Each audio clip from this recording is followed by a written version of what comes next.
Сайн байцгаана уу хүнд үзэгчдээ. Өнөөдөр манай Defacto нэвтрүүлгийн зочноор Америкийн Калифорнигийн их сургуулийн Беркли хотод байдаг. Энэ улс төрийн шинжлэх ухааны хэлтсийнх нь профессор ноён Cтивен Фиш оролцож байна. Cтивен Фиш, Америкийн нэгдсэн улсын Калифорния Беркли их сургуулийн профессор. Профессор Cтивен Фиш Америкийн нэгдсэн улсын Стэнфордын их сургуулийг докторийн зэрэг, Вашингтон дахь Джон Хопкинсийн их сургуульд олон улсын харилцааны магистр, Итали дахь Джон Хопкинсийн их сургууль, Корнелийн их сургуулийг тус дүргсэн.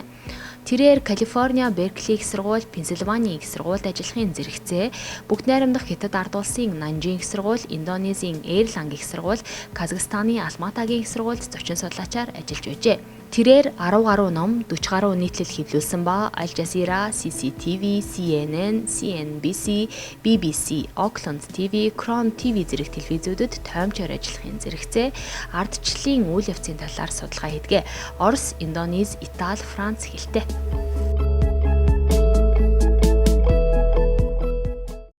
Good evening.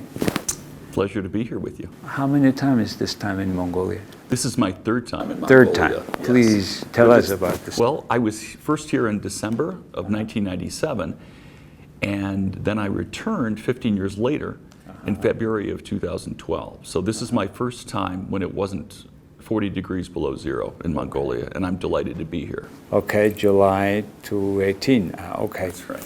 So since you saw Mongolia 20 years ago and today, and you are a professor of political science.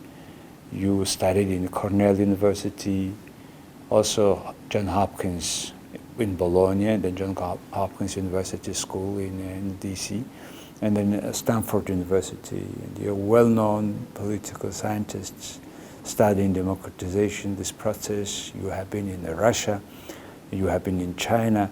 You are very familiar with this post-communist history of this region, of these three countries in particular. So let's look at from today's way, 20 years ago, Mongolia, and what is changing, and how do you find it? Well, it's a completely different country, of course, than it was 20 years ago. When I came here 20 years ago, there was a real spirit of democracy and of trying to make the country's way in the world and to lift Mongolia up. But the economy was wrecked. The destruction of trade relations with the Soviet Union, and of course the Mongolian economy was entirely dependent on the Soviet Union. With the Soviet Union's dissolution, really left the Mongolian economy in bad shape. And of course the Mongolian economy ran according to the command and administer model that didn't work very well. What I see now is a completely transformed country. The economy is certainly in much better shape than it was right now, but the demographic changes are really obvious as well. Ulaanbaatar, when I was here in 1997, was, I think, about 40% of the population of Mongolia. Today, as I understand, it's over half of the population. So this massive movement into the city has made a big difference as well. See, democracy in the terms of political elections, you cannot compare with to our neighbors, right? It keeps going on. And well, relatively things go. Yes, a lot of things to criticize. We need corruption, we more transparency. But however, how do you find the relations of civic society and democracy? Well, civil society, it appears, is a very important aspect of democracy. Really, perhaps more accurately, a prerequisite for a strong democracy. Countries like Russia really didn't ever have a very strong civil society, and I'm convinced that's one of the reasons why they were not able to achieve democracy. When I went to Russia in the early 1990s to do work for my dissertation, I was there to study democratization, the democratic movement, the anti-authoritarian movements, and what I noted was that they just weren't that strong. They weren't that large. In Mongolia, it seemed like a larger portion of the population mobilized for political change and then was more interested in keeping the government accountable. The Yeltsin government in Russia turned out to be a disaster, and yet people didn't really protest it all that vigorously. How come that Russia yet supposedly very intelligent people, per capita, I think, education, studying, reading altogether, social education was way higher. Absolutely. This is a mystery, is why Russians are so poorly organized and demand so little from their government, because according to socioeconomic modernization theories of democracy and indeed civil society, one would expect Russia to have a rich, dense civil society, but it doesn't. And it didn't even in the days when it was possible to build such a civil society. There's a long tradition in Russia of relative passivity in the face of power. Mongolians similarly did not really have a tradition of democracy going into the 1990s, but built their own system of democracy, very much with the Mongolian face. I should say Mongolian democracy is very Mongolian. It doesn't look like anything we have in the West. Just like Korean democracy or Ghanaian democracy or South African democracy, it's very specific to the country it's in. And of course, Mongolians have adapted democratic institutions to their own circumstances and really built this system themselves. Yet, however, like many post-communist countries, the politically elected elite, so-called political parties, at times not transparent, and in particular in this country, not clear report on their financing. Right. And there is no society push on that to disclose that income. Right. So how is it connected with the strength of democracy? It could be. I mean, it's absolutely crucial that people understand where political parties are getting their money from. This is a big problem in the United States too, but it's important to remember that in early stages of democracy, usually people don't know that, and people have to push for information on how their political parties are run and how they're financed. In the United States, we just got major reform on that issue in the last couple of decades, and we've had democracy for almost a quarter of a millennium. This is an important issue. In order to get people interested enough to protest for and vote according to the issue of transparency in party financing, I think it's important for people, for elites in particular, to show people how having non-transparent financing hurts them, how it hurts the ability of politicians to translate voters' preferences into public policy. Largely, it's about corruption. Ordinary people understand how bad corruption can be, so people have to make the case, and it's up to educators to make the case that there's an important link between corruption and political party finance.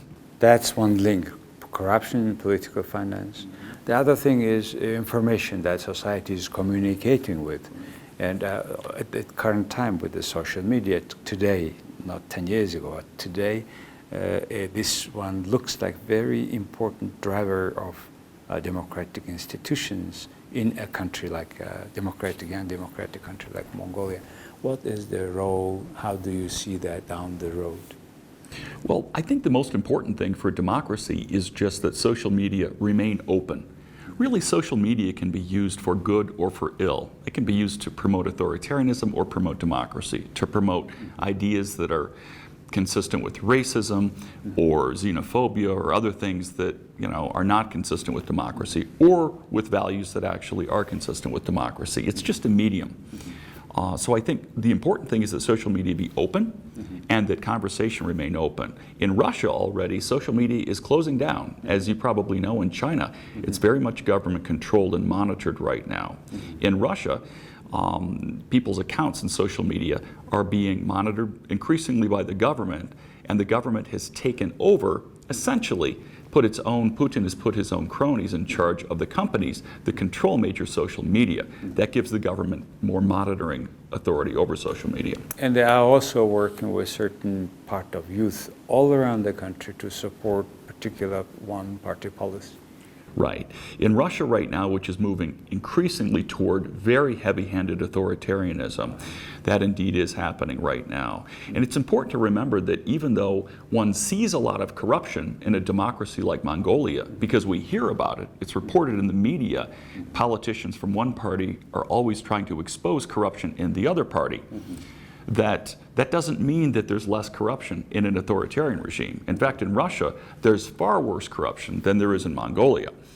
And it's just people don't hear about it. It's swept under the rug. But when one party controls everything and when there's no ability on the part of Parliament to monitor the executive branch, what you get is corruption that's completely out of control. That's what you have in Russia.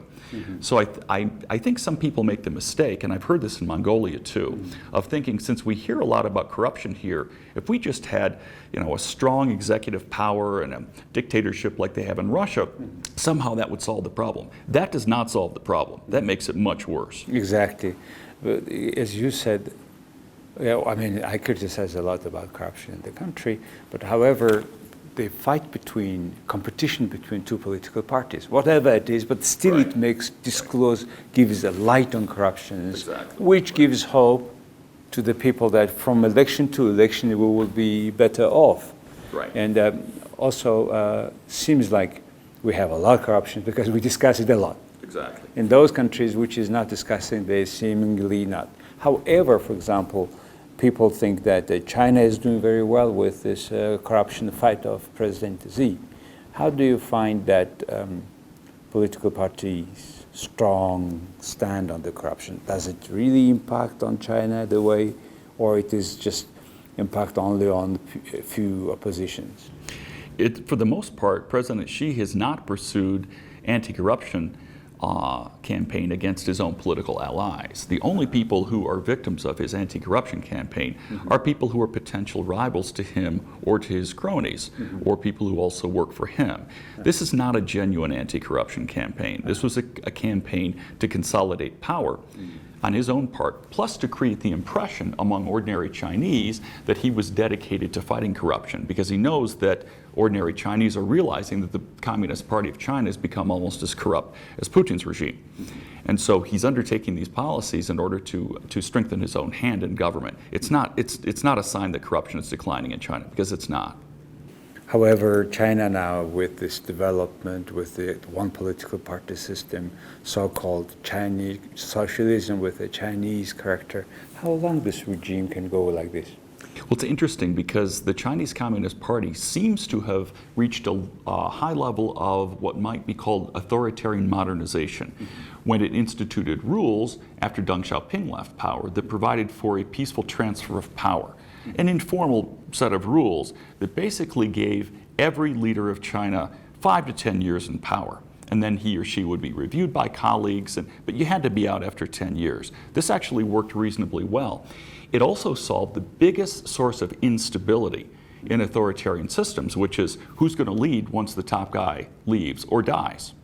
So it depersonalized the system, it strengthened the Communist Party as a whole, and it lent some predictability to succession.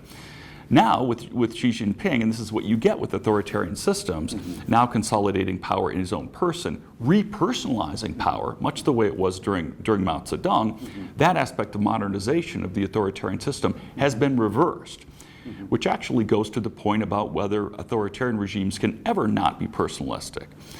Even the ones that have strong Communist Party organizations and pretend not to be personalist, ultimately they degenerate into personalism. It happened in the Soviet Union with Stalin. It's happening in China under President Xi as well. Yeah, personalization creates cult.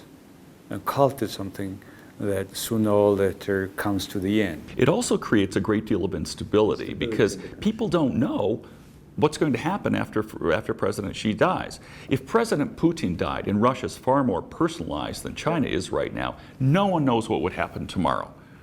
It's absolutely impossible to tell. Putin is the one who holds the whole system together. He keeps all the oligarchs in line. He manages policy. Without him, Russia could fall apart. And of course, that's precisely the image he wants to promote, to make himself look less dispensable. So everyone will rally around him. But that's a source of great weakness. And he had extended now his terms even longer, for another 7 years or so. Altogether, he will be almost as long as Stalin or so.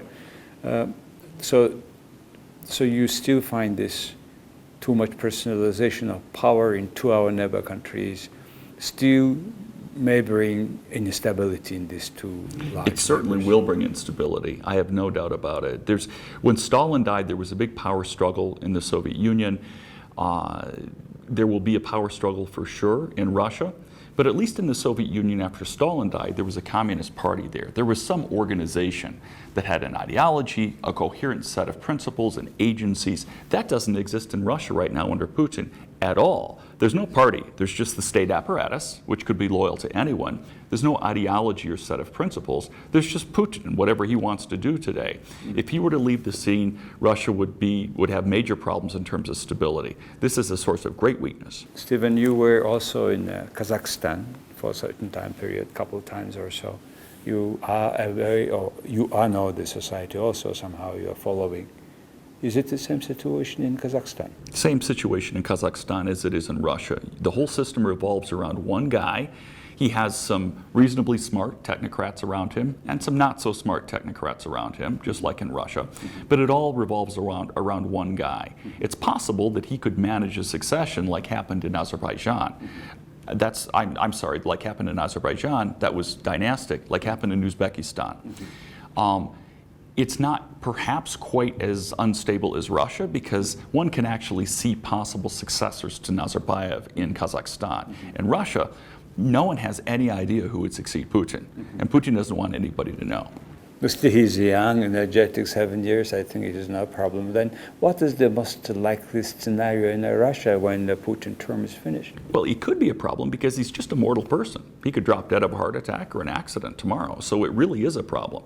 The fact that his health is good means he'll probably last a long time, but he might not. And everybody in the country knows it. The entire elite knows that their fortunes, their country's stability depends on one man.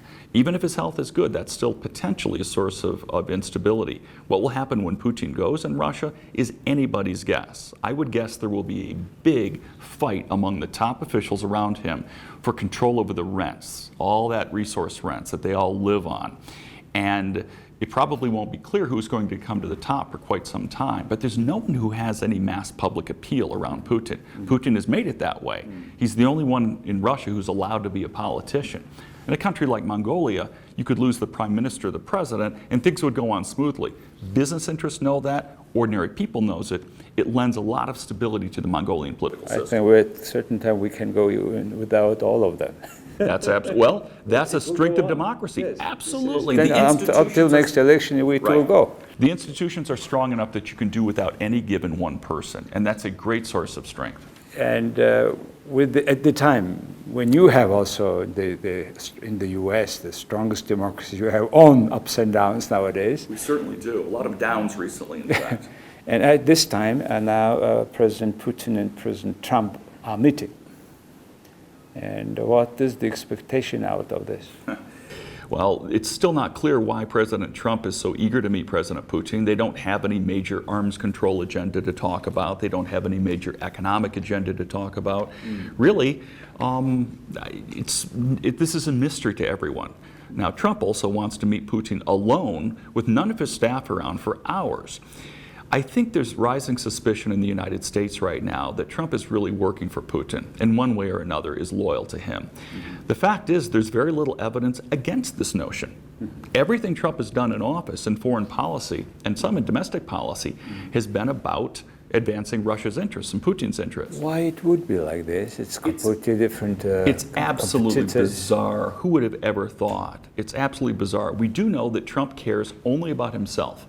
There's no hint of interest in American foreign policy interests, in America's status in the world, all he cares about is himself. We know that about Trump.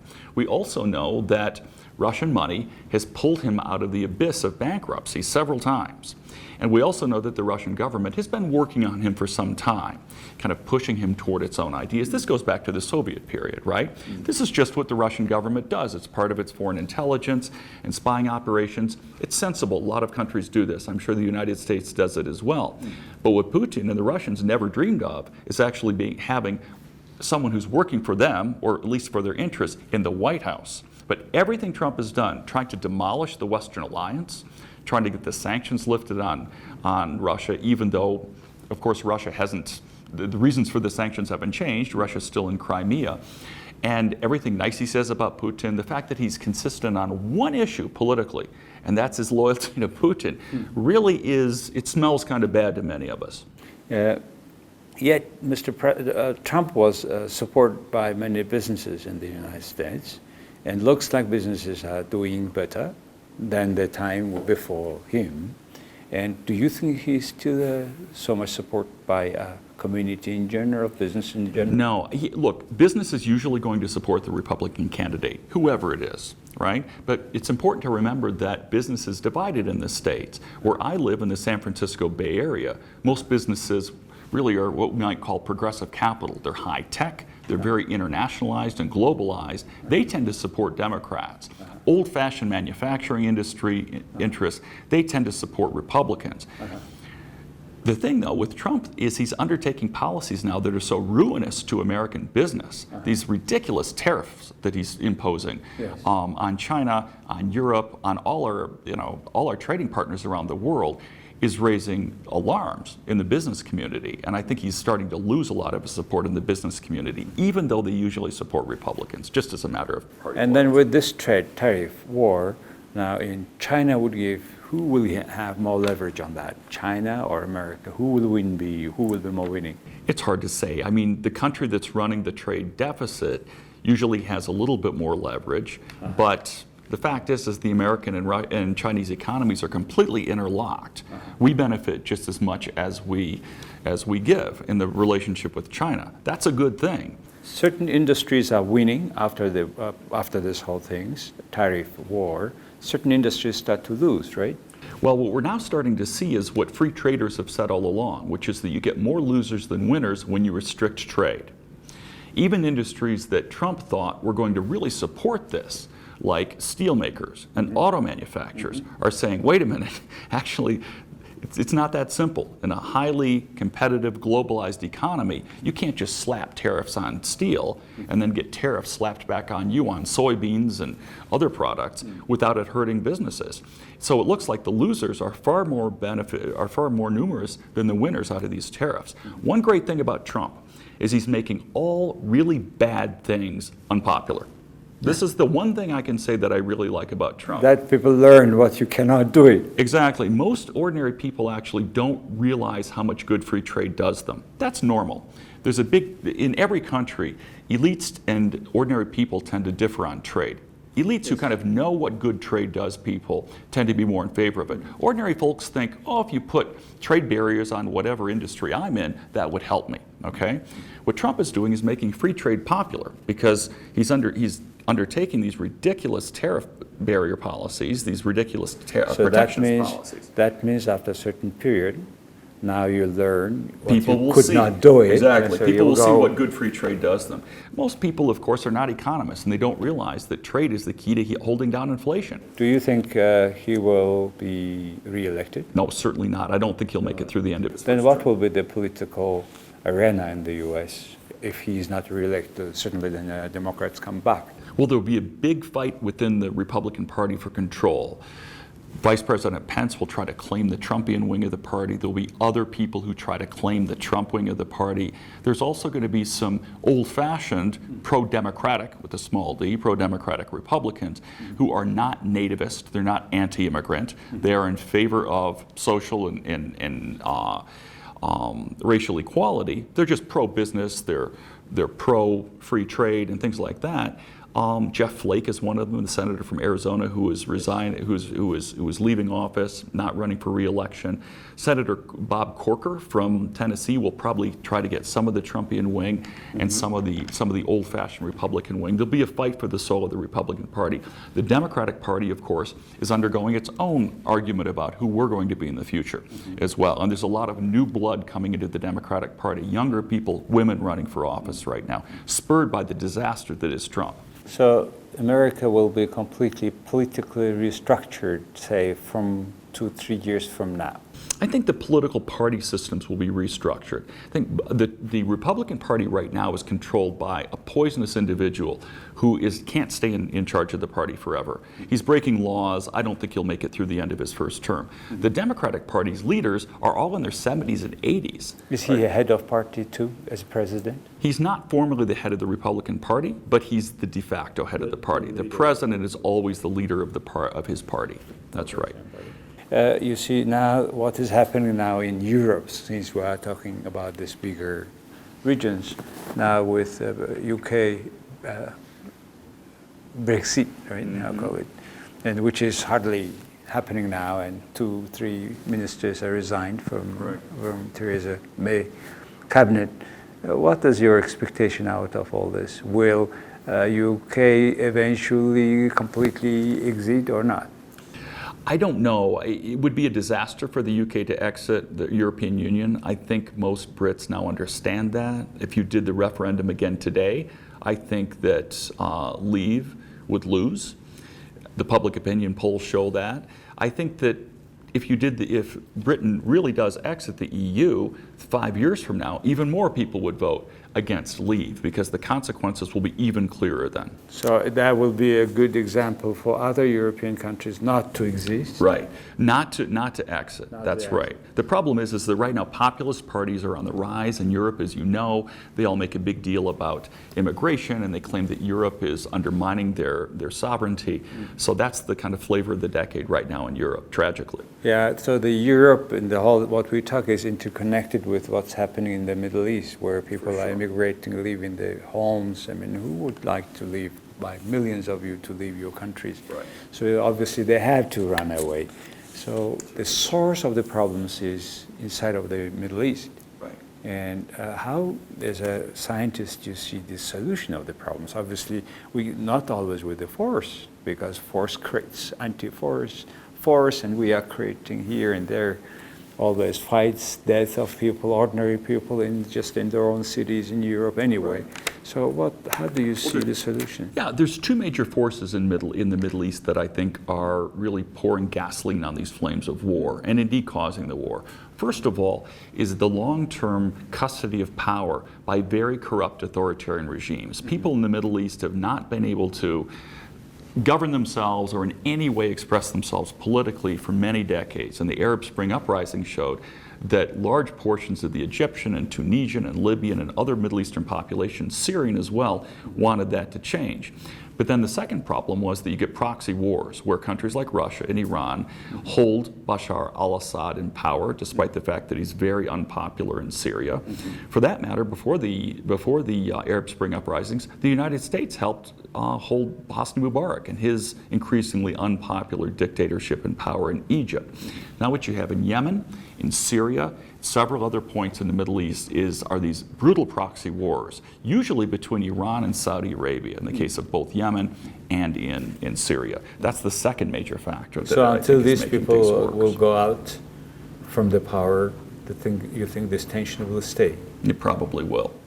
And even it may have a bigger scale if the proxy war more involved. It could. It's hard to say. Right now it looks like Yemen and Syria could almost not get any worse.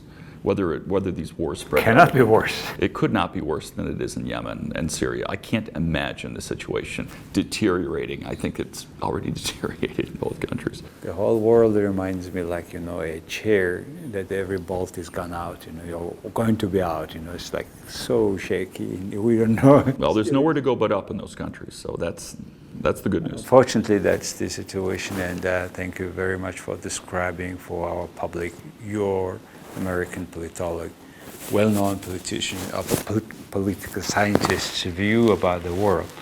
Final thing about the democracy in Mongolia. Here we still believe that democracy and free market are the way out of the poverty, out of many problems we have, but not like in Syria problems. It's very peaceful country, as you see. How do you find that connection of free market and democracy? Well, they're not the same thing for sure. We do know that democracy cannot survive without a large private sector. If the state controls the entire economy, you're almost never going to get a democracy unless you assume that some people are just angels. But that's usually not the case. Yes. So you need some economic pluralism to support political pluralism. But within the realm of free market economies, you can have more socially democratic oriented economies like the Netherlands has, or many other countries, in which there's a large state sector but also a vigorous private sector. They can be vibrant democracies. Similarly, you can get a country like Singapore or the United States, which have smaller state sectors but still have vibrant democracy. Well, that's what the small journey I want to have within 30 minutes with you. And thank you very much for keep coming to Mongolia. Great to be And here. it's very important for us to know the experts' view on what's going on. And this is a great conference you are participating in. It certainly is. It's a great conference. And I'm here to learn, and I'm learning a lot. So, Thank you so much. my pleasure. За хүн үзэгчдээ өнөөдөр манай Defacto нэвтрүүлгийн зочноор Калифорнигийн Беркли Их сургуулийн профессор ноён Cтивен Фиш оролцлоо. Баярлалаа.